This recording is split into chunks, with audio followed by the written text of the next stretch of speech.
ఆడవారు కూడా వేసుకోవచ్చు. ఆడవాళ్ళు కూడా అంత, ఎందుకంటే ఈ మధ్యకాలం రష్మికి కూడా కరంగలి వాళ్ళ చేతిలో రష్మికి ఒక బ్రాస్లెట్ ఉంటుంది, కరంగలి బ్రాస్లెట్ ఒకటి ఉంటుంది. అలాగే అనసూయ గారికి కూడా ఉంటుంది. చాలామంది టీవీ యాంకర్స్ కూడా చాలామంది ఈ యొక్క కరంగలి మాలను వాడుతున్నారు. సెలబ్రిటీస్ దగ్గర నుంచి టీవీ యాంకర్స్ వరకు ప్రతి ఒక్కరూ కూడా ఈ కరంగలి మాలను వాడుతున్నారు.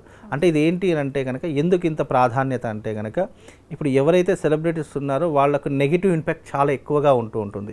వాళ్ళ చుట్టూ ఎప్పుడు కూడా నెగిటివ్ ఆరా ఎక్కువగా ఉంటుంది. ఎందుకంటే జనసంచారంలో తిరిగేటటువంటి వారు ఎవరైనా సరే వాళ్ళ చుట్టూ ఎప్పుడు కూడా నెగిటివ్ ఆరా ఉంటుంది. ఎందుకు అంటే వాళ్ళ చుట్టూ తిరిగేటటువంటి మనుషులు ఎవరైతే ఉన్నారో పాజిటివ్గా చూస్తుండవచ్చు, నెగిటివ్గా చూస్తుండవచ్చు, కొంతమంది దురుద్దేశంతో చూస్తుండవచ్చు. ఎన్ని రకాలుగా వాళ్ళ యొక్క దృష్టి ఒక వ్యక్తి మీద ఎలా పడుతుందో చెప్పలేము. అవన్నీ కూడా ఎలా ఉంటాయంటే, పాజిటివ్ ఎనర్జీ అయితే ఇంకా నెగిటివ్ ఎనర్జీ ఎక్కువగా ఉన్నదనుకోండి, ఒక వ్యక్తి పదే సార్లు చూశారనుకోండి, ఆ నెగిటివ్ ఇంపాక్ట్ ఏమవుతుందంటే ఆ మనిషి చుట్టూ ఒక ఆరాలా తిరుగుతూ ఉంటుంది. దాని నుంచి రక్షణ పొందడానికి, ఆ నెగిటివ్ ఆరా నుంచి తప్పించుకోవడానికి ఈ కరంగలి మాల అనేటటువంటిది ఉపయోగపడుతుంది.